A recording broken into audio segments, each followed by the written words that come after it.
recording and wondering what's going on, last week we did offer a chance for students to also join us for a trip with my face-to-face students who went to our Williams campus to see various different programs that we offer there, including mortuary sciences, a little bit about nursing, aviation mechanic program, and so on and so on. So we had fun time, and we took a lot of pictures, or students took a lot of pictures that they shared then collectively. So that's what's being shown on the screen. And I really want to say thank you for everyone from this class who joined. I know that I promised that I'll have a look of some kind of an extra credit or something that will come for you. I'm still working on that. Give me a little bit of time. I'm kind of juggling multiple things now that the semester is drawing to the end, but I definitely do want to recognize you having been there. It was great to see you in person. I think that sometimes in these online classes, it's so easy to end up thinking that we all just exist in a virtual space, but we're all real people and we have real interactions. So I appreciated you coming there. Let me stop sharing this screen and jump to the PowerPoint that I prepared for tonight.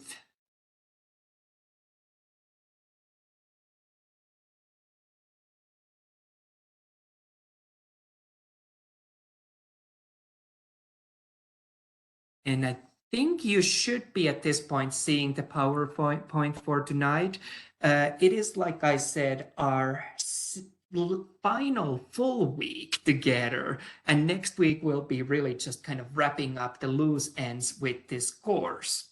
This week we have been looking at peripheral nervous system and autonomic nervous system. I do want to again have kind of a plan for today. I realized that last time we went a little longer than I had anticipated, so I try to be very, very careful today that we stick to the clock. As usual, I want to mention a few words of the plan for the week. Talk a little bit kind of looking forward what's happening next week. I don't want you to be worried or stressed about it, but just so you have an idea. I'll provide all the details there. And then the main focus being on reviewing the chapter material from this week's chapters. Of course, as always, I'm happy to adjust that. So feel free to just jump in if you have any burning questions or questions that come up as we're working through the material. But if there's nothing, this was the plan that I had. So like I said, I really appreciate everyone who joined us on Tuesday. I think it was a fun day. It was a little challenging with those synthetic catheters that our mortuary science program uses. There is literally just one place where they get refurbished, and they had anticipated that the catheters would have been back in time for our trip, but unfortunately they didn't quite make it. But I think that we saw a lot of other interesting stuff, and if there is interest to see those once they arrive back to the campus, I certainly will be creating those times and spaces. So you can just let me know and we'll make it happen.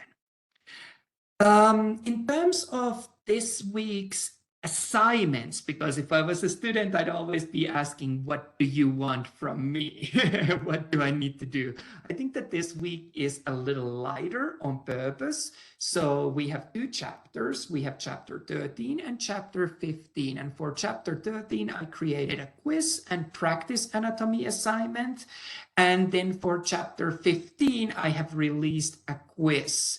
I was meaning to do also a practice anatomy assignment for chapter 15, but for technical reasons, it didn't get released. And I feel like at this point of the week, it would be a little unfair of me to just throw it on you as a one more thing to do, since I haven't had it available from the day one of this week. So we're probably just gonna completely skip that practice anatomy. I'm still thinking how to navigate it. I might make it available with no points. So you won't lose any points if you don't complete it, but it gives a chance for anyone who wants to do additional practice, especially keeping in mind of the practical test. I want to create that space as well. But like I said, I'll think about it a little bit, as I will be thinking about that extra credit for those who attended to the field trip.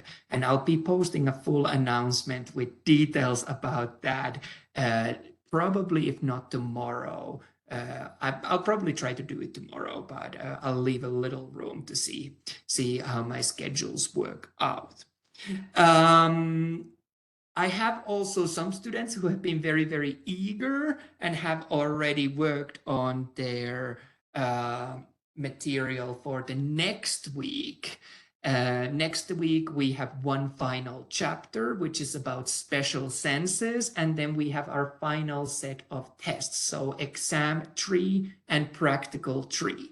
And the reason why some students have been working on that is really to do more with the fact that next week is not going to be a full-length week for our class.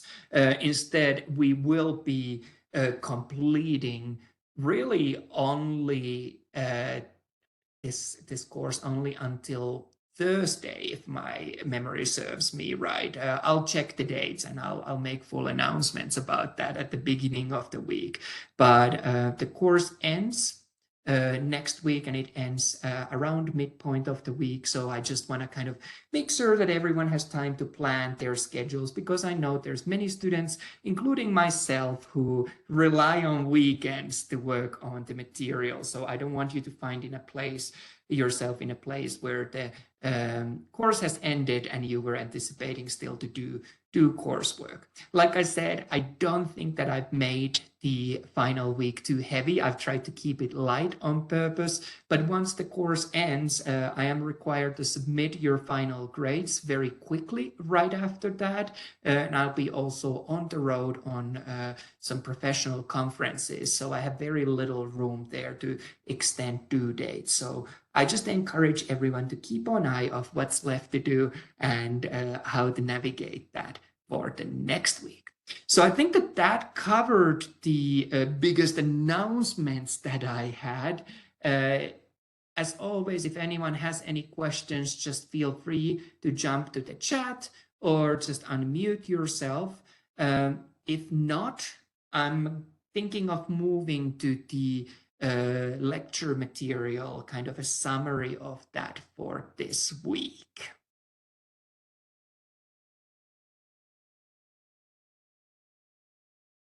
I'm gonna make the presentation full-sized, so you should be seeing a full-sized presentation from me. And like I said, this week we had 2 chapters to look at, and I think that the first chapter that we started with was really the peripheral nervous system. And I kind of wanted to place the peripheral nervous system in a greater context of all the things that we've done. And obviously there's many different kinds of divisions that we end up seeing and ways of classifying things. But one of the common classifications is to divide nervous system into central nervous system, which is essentially the brain and the spinal cord that we talked about last week. And this week's interest, the peripheral nervous system. However, I do kind of want to add that caveat there, that peripheral nervous system, which typically includes things like nerves and sensory organs, actually sensory organs we'll cover next week.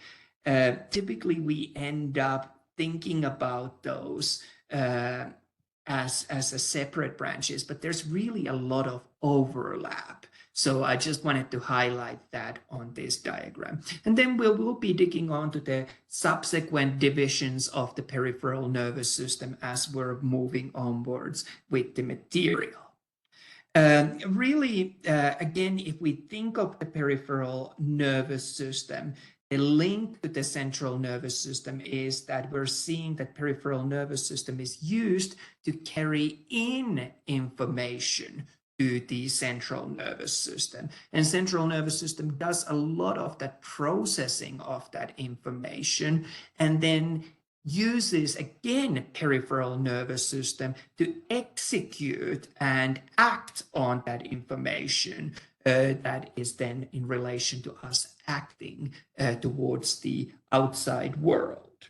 So I think that easiest way to think about peripheral nervous system would be really to define it as all the neural structures outside the brain and outside the spinal cord. So that covers a bunch of things, and we'll do a quick overview of those tonight. So what I wanted to do really was to kind of break this into sections. And I wanted to start with these sensory receptors. And sensory receptors, really their function, their role is to collect information and respond to changes in our environment. So you remember that it is usually the changes that we react to when it comes to the physiology.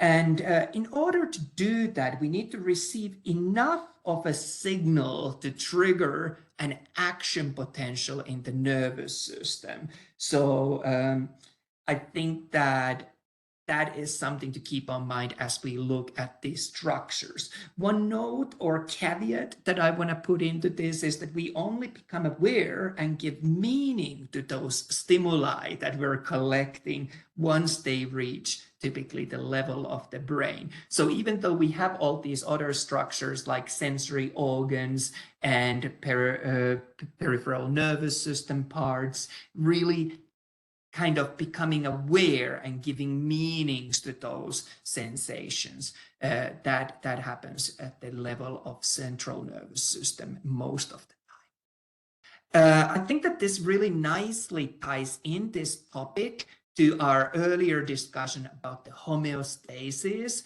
So if we simplified homeostasis into this 4-step pathway where change is happening, we're now going to be focused on these receptor parts. How do we detect information?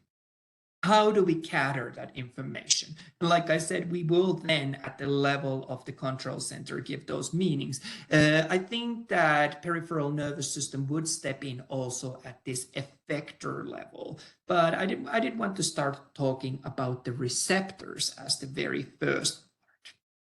So there's really, I think, that 5 different types of receptors that can be classified based on the stimulus. Obviously, classification systems vary a little bit from your textbook, but I think that this is a fairly common way to classify those. So when we are looking at mechanoreceptors, we're looking at touch and other forms of that.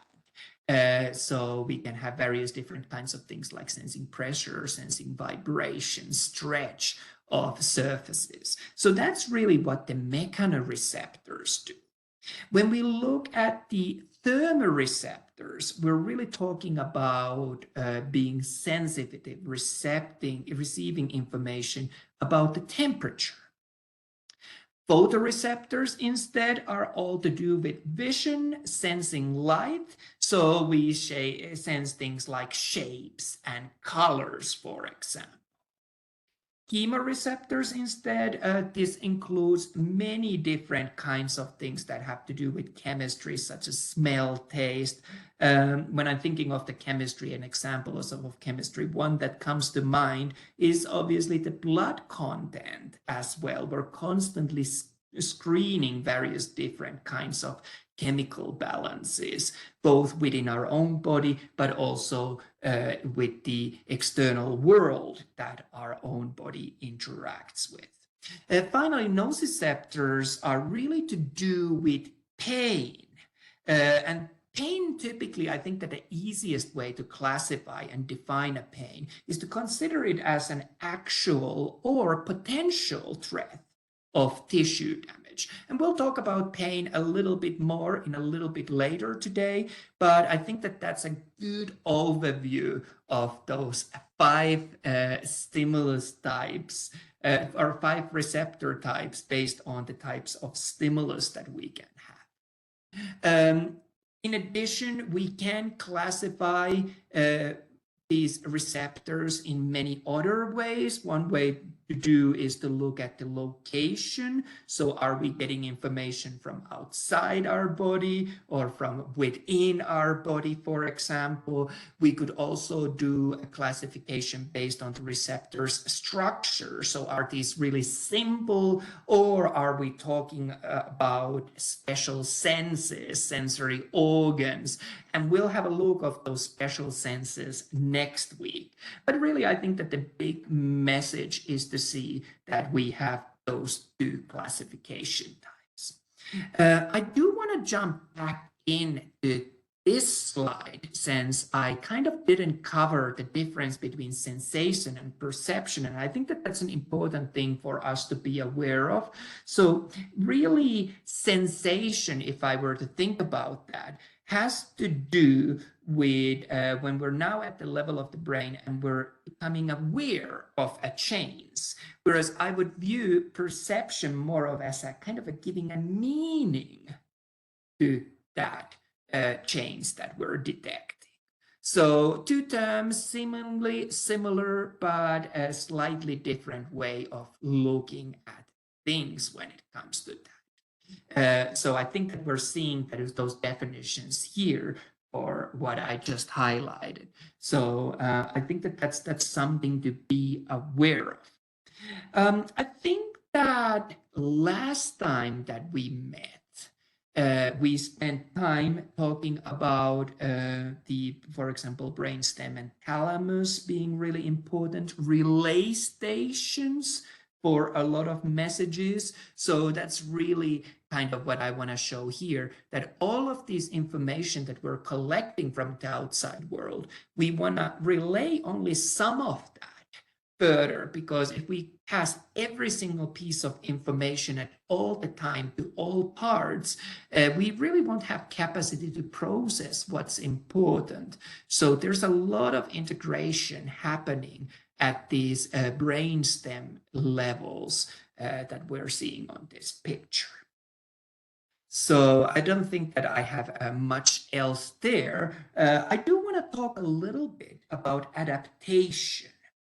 So one of the things that we see in the physiology of the body is that if the stimulus is very constant, we typically stop reacting to that. So it is really those changes, again, that we are really interested in the body. One example that I can think of would be, for example, when you put on clothes in the morning or at other time, a new pair of clothes. Initially, you will feel the pressure of the clothing, but very soon you will get used to it. It doesn't mean that those receptors that detect that pressure of the clothing stop working. That information just isn't a change from the earlier status, so we stop diverting resources to that. So that's what I'm meaning by the fact that we adapt to constant stimulus and stop directing resources to that. In terms of the brain, I really just have a few kind of broad stroke notes that I want to make about that. Please notice that pain is a subjective thing. It is really hard to measure pain objectively. We will be discussing in subsequent courses. If I have time, I normally talk in AMP2 classes with my students about, for example, can we measure pain during the childbearing, during giving birth? In relation to that pain being subjective and being hard to measure, here is a little bit of a silly meme. I don't really want to upset anyone. I think that just shows that really, I think everything's dependent on the perspective of the individual. Everything's relative. On that note, though, when I think of the clinical practice, really, if a patient comes in complaining the pain, it is really hard to do anything else than to take the patient's word, because, like I said, there's not an objective way of testing how much in pain someone is and giving it a rating that wouldn't be based on the patient's experience. So really listening to the patient and valuing that, it is important. When we're talking about the pain, I think that I already mentioned this definition. Pain, one of the easiest ways for me to think about the pain is to think about the pain as a warning of ongoing or threatening tissue damage. So anything that could cause damage or causes damage that we might be looking at here. So we have many factors there to consider. Pain tolerance also varies from an individual to another. But I would say that one of the things that I see in clinical practice is that if the patient is not feeling pain, and they should be, that can become especially dangerous. So even though we don't want patients to be in pain, the pain existing tells us that certain things are working. But those patients who do not detect pain have a tendency that they can, for example, cause injuries to themselves. And we see this, for example, with diabetic injuries where the circulation and also nervous system doesn't work as well at the extremities, such as at the feet. And if a patient is, for example, in a wheelchair, it's not uncommon for these patients to injure themselves in these parts where the pain reception is not sensed as well. And that would be obviously a problem and a concern for us. Another thing to notice is that pain doesn't always originate from where you feel it. And this is something that we know as referred pain. So this is pain from one body region that is perceived as coming from a different region. And I think that a good example of that is, for example, during heart attack, many patients don't really feel that it would be their heart as such that's or that region where the heart is that's painful. That pain can radiate and be sensed in other areas, such as the weakness and soreness of the left shoulder, arm, and so on. Another thing that I wanted to mention few words about has to do with the nerves. So these nerves were kind of these cord-like bundles of axons that are kind of wrapped within the connective tissue. And we can do many different kinds of divisions of nerves. We will see things like cranial nerves, and we'll talk about those a little bit. So the nerves that come out from the brain. There are also spinal nerves, nerves that leave the spinal cord. So there's a lot to look at in that setting. I think that this microscopic image of a nerve bundle shows really nicely how we have multiple fibers packed together, and there is going to be also vasculature there present to make sure that they are receiving the resources that are needed. So like I mentioned, we can discuss a little bit more when it comes to the cranial and spinal nerves, and I think that that would be a good place for us to direct this talk together today. So let's start with the cranial nerves. So by cranial nerves, I mean all of these nerves that come out of the brain, but are not part of the brain per se anymore. So what we're seeing here, we're seeing a view of a brain from downwards. The anterior, the front side, would be at the top of the screen and posterior at the bottom of the screen. We can see some of the familiar structures that we have seen before: cerebrum, cerebellum, and the brain stem that then turns into a spinal cord here. Earlier this week, or I think that it was at the end of last week, I actually added a really nice diagram of the cranial nerves to your learning materials, because I know it's a lot of information, but we want to make sure that you have been exposed and do get a chance to learn the cranial nerves. And I think that the diagram is very similar to what I provided here.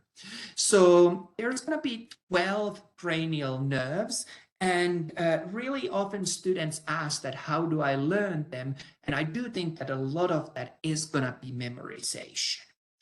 What helps me when I'm memorizing structures like this is to think and pay focus from what part of the brain are these cranial nerves coming out from. Often that can be a little bit of a clue, not only for the name, but especially for the function of these nerves. So let's go through the cranial nerves really quickly. And like I said, this is kind of a nutshell review. You have a chance to go into full detail in the lecture videos that I've recorded for you and in the textbook. So the first cranial nerve that we're going to see is going to be a pair of olfactory nerves. These are literally kind of outgrowths from the brain that go on top of the nasal cavity. So there is going to be a bunch of small holes within the bone separating the nasal cavity from the cranial cavity, and olfactory nerves are going to be in this space. So they have all to do with the sense of smell. And remember that sense of smell is a really important part for us for things like our impression that we get about a food that we're about to consume. We want to kind of screen it before we consume it. And I think that during COVID, we saw many patients, when they lost their sense of smell, they felt that their taste also changed. But really, the taste and smell are separate, but I think that we kind of tend to blend those experiences together at the level of the brain. The next cranial nerve that I wanted to mention, the second cranial nerve, is going to be our optic nerves. Again, one on each side. They actually cross at the optic chiasma, which we will see next week when we talk about those special senses. But they are, again, if you wish to think of them as outgrowths of the brain that continue all the way to the eyeballs. An interesting thing when we're talking about these cranial nerves and we're talking about the vision is to notice how many nerves have been actually dedicated out of these 12 cranial nerves for the vision. And by that, I mean that in addition to the optic nerve, we also have our third, fourth, and sixth cranial nerve that all control the muscles that move the eyeball. So we have our oculomotor, trochlear, and our abducens cranial nerves that all play an important role in controlling those muscles that move our eyeball. So in total, we will have 4 out of 12 cranial nerves dedicated for the vision. So I think that that gives us an idea that this is an important sense for us. Once we get to the fifth cranial nerve, we're seeing trigeminal cranial nerve, which one of the things that we see there, and obviously there's a lot more to do, but is, for example, the control of the muscles of mastication. Let's move on to our cranial nerve 7, which is going to be our facial nerve. So this, for example, controls things like the muscles of the face. So again, we're directing a lot of resources to regulate this area. Our 8th cranial nerve is known as vestibulocochlear nerve, and vestibulocochlear nerve plays important role in the hearing and also the sense of balance. So you remember with the ears, and you'll see again this in the next week's material on special senses. Ears play important role not just for hearing, but the sense of equilibrium, for the sense of balance. Our cranial nerve 9, our glossopharyngeal, plays many important functions as the name proposes. It has to do with the tongue, a region of the pharynx, but also, for example, regulating our salivary glands. Our cranial nerve number 10, which is going to be our vagus nerve. Vagus nerve does a lot of things. Vagus nerve is usually, if you're asked about the cranial nerves and which cranial nerve is involved with this and you don't know an answer, it might be the vagus nerve. Vagus literally means in Latin the wandering kind. So vagus nerve is found involved in a lot of things. One of the things that I've highlighted there as an example is that it has a role in the swallowing process. Our 11th cranial nerve, our accessory cranial nerve, really controls the muscles of the neck and back, for example, and hypoglossal cranial nerve, which is our cranial nerve 12, much more so than the glossopharyngeal nerve, much more so controls the tongue, the position, the movement of the tongue, and so on. You will notice that the cranial nerves are typically indicated with Roman numerals. So if you're unfamiliar with those, that might be something just to kind of look at, so you feel comfortable if those come up. But that was a quick kind of a crash course to the cranial nerves. Well, I guess that the question, if I was a student, would be that how do I remember those? And like I said, memorization is important, and that is unfortunately a big part of anatomy. There's no way around it. There are good mnemonics available. Some of my mnemonics are, though, a little bit rude, so I will not share those. If you just Google those, you'll find examples of cranial nerve memorization. On that note, I wanted to talk a little bit about a structure of the nerves and how we can classify these nerves.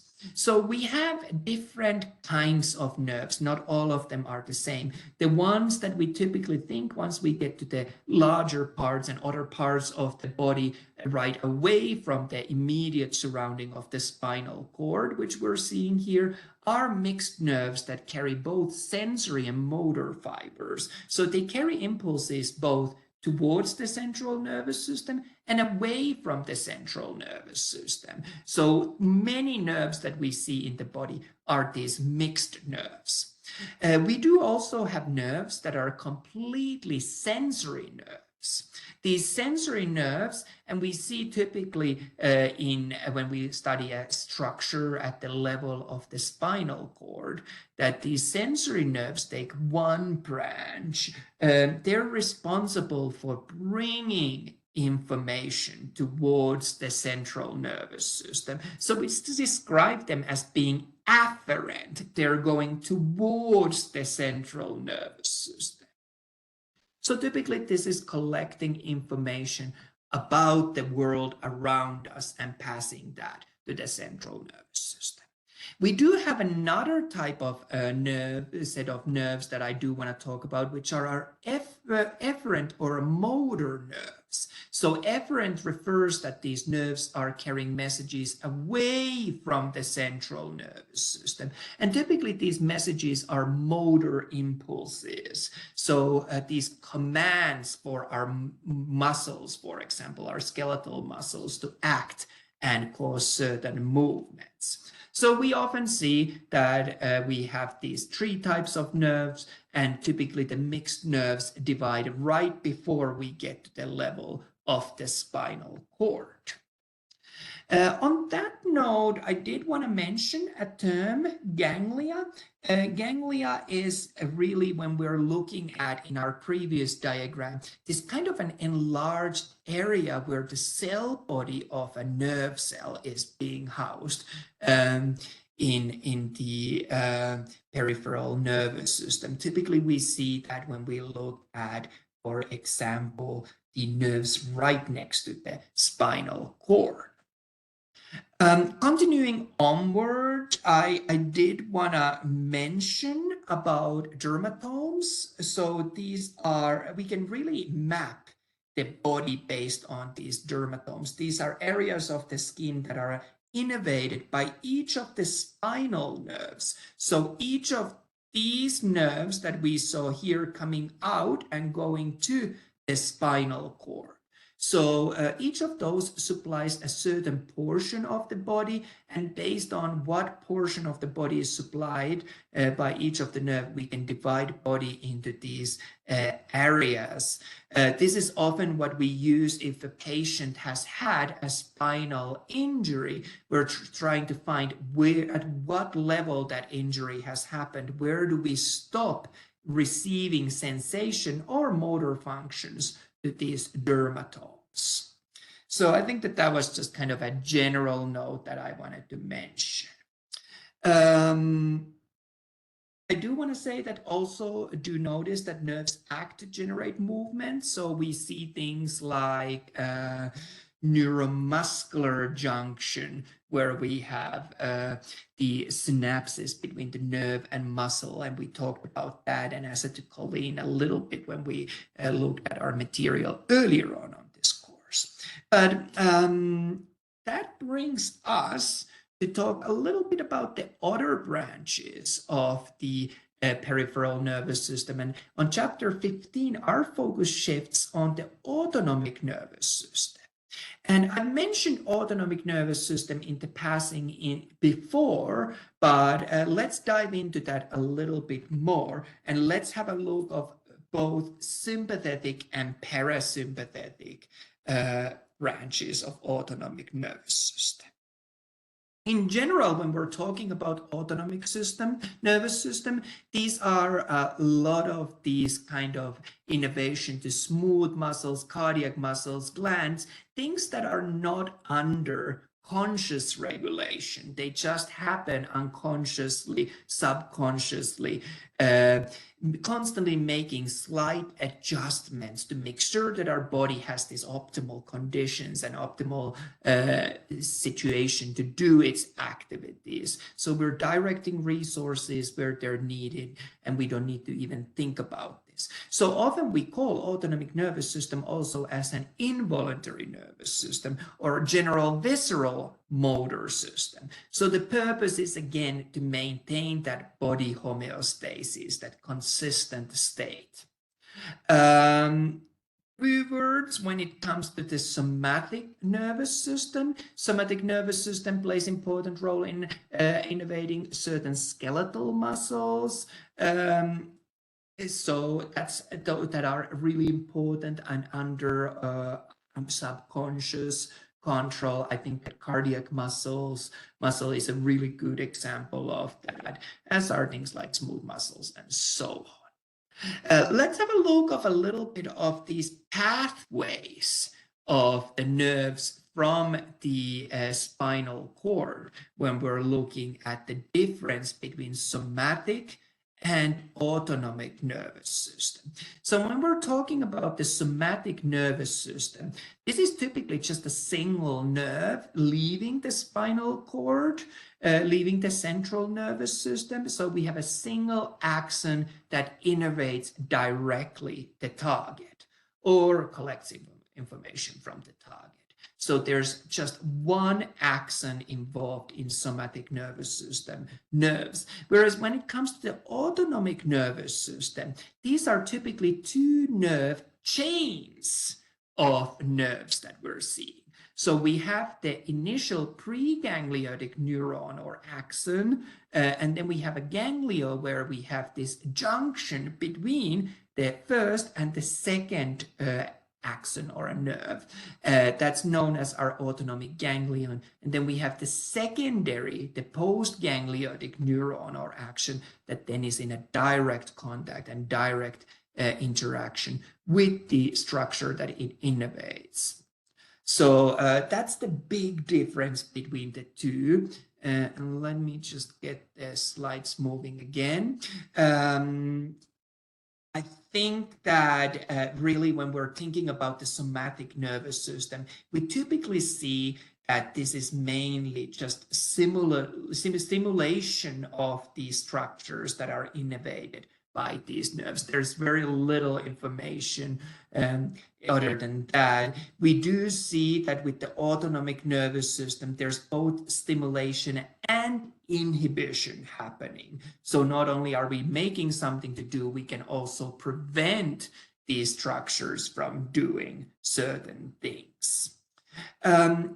I do think it's important to though recognize that there's a lot of overlap between these artificial divisions that we tend to do when we talk about anatomy and physiology. For example, when it comes to the somatic and autonomic functions. And these overlaps happen, for example, at the level of higher level brain centers, where we're regulating and coordinating, having that oversight of these systems. We end up seeing that both spinal and cranial nerves contain both somatic and autonomic nerves, and usually most physiology that we see in the body is an adaptation that involves both of these branches. So that brings us back to this initial diagram that we started with. And I think that we've covered quite a lot of ground in a fairly short period of time. I do want to kind of jump back to when I was talking about the difference between parasympathetic and sympathetic division, which we saw earlier there. And I don't think I really dived into great detail of that. And I think it's worthwhile for us to talk a little bit about that. So the difference that we're seeing here is that this parasympathetic division really has to do with things that are involved with maintenance of your body. And these processes happen when you're not actively engaged into anything. So the times when we see parasympathetic division activated would be at the times of rest, also at the times of, and I often describe parasympathetic nervous system branch to my students, to think of the time after Thanksgiving meal when you sit down. But we see when parasympathetic branch of autonomic nervous system is active, that blood and resources are directed to the gut region, where we're capturing energy and nutrients from the digestive system. We're doing things such as our kidneys are working, filtering the blood, producing urine, digestive functions are active. We are at the place where we don't need to be super alert or aware, and we are at the place where we can really focus on that repair, maintenance of the body. Whereas when we talk about sympathetic nervous system, we're really talking about survival. So during the activation of the sympathetic division of the nervous system, we're really mobilizing body and parts of the body that are essential for our survival.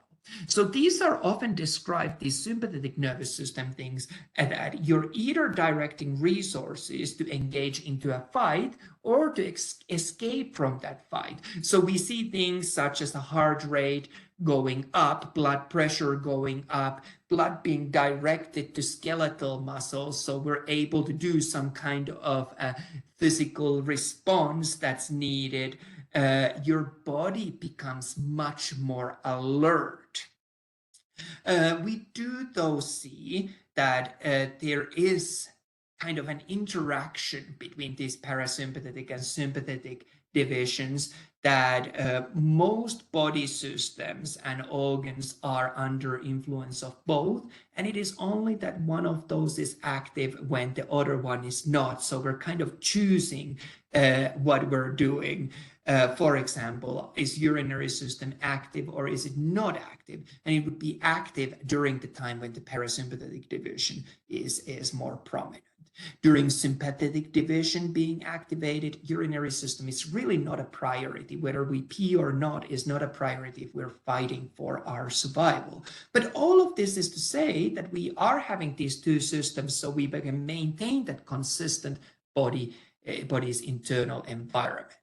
This picture, I think, just visually summarizes what we saw. So rest and digest branch of the parasympathetic, that is known as a parasympathetic nervous system, really about body maintenance, directing resources for processing food, fluids, things like that. Whereas sympathetic nervous system was known as this fight or flight responses, where we're either having to fight for our survival or escape the situation. So what physiological changes we see depends on which branch is active.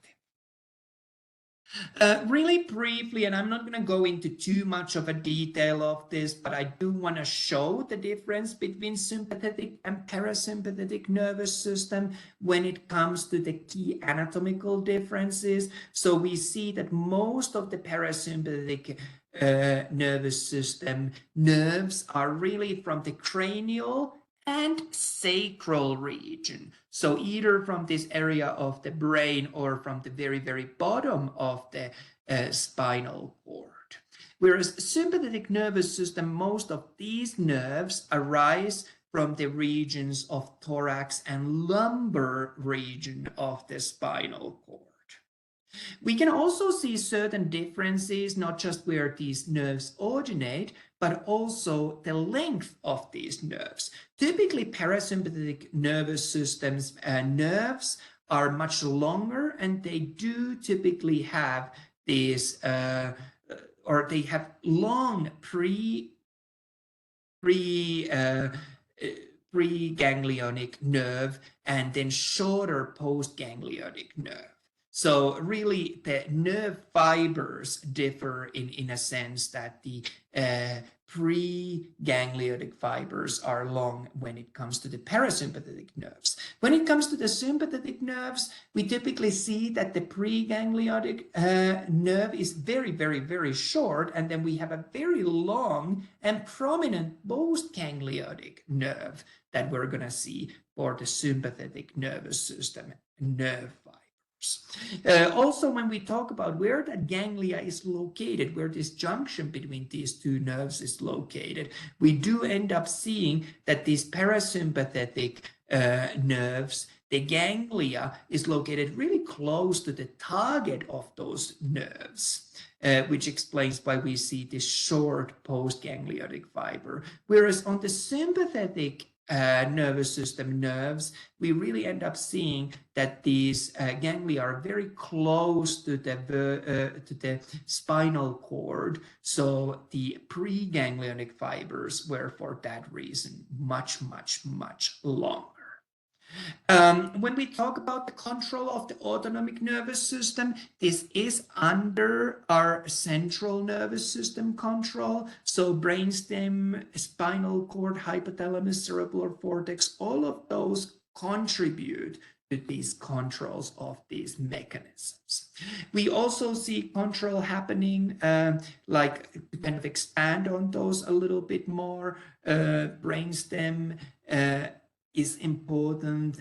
We see medullary centers, we see midbrain, and like I mentioned earlier on, we do also see control at the level of the spinal cord. When it comes to the hypothalamic control of the autonomic nervous system functions, really, again, we can go into more detail and divide this further, as we could do for the cortical controls as well. Just in the interest of time, I'm gonna just leave it to that and just kind of finish off showing that there's multiple levels of control that kind of work together and kind of ensure that our autonomic nervous system is accomplishing its functions and goals. And that really brings me to the end of what I had planned to talk about when it comes to this week's chapters.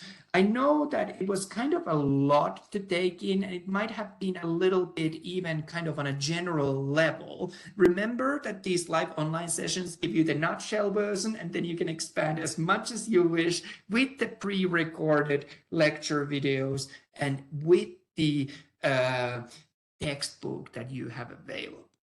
As I've done in the previous weeks, I wasn't planning to go into detail during our session today about the homework. I wanted to leave a space for any questions that you might have, but that really kind of summarizes everything I had planned for today's session. If you do have any questions, feel free to just unmute yourself or drop it to the chat. If you don't have anything, that's all I have for today. Like I said, this is likely the last time that we meet in this format. I will though offer next week, I'll do it probably during one of the virtual online office hours that I have. I will do some sort of a similar review as that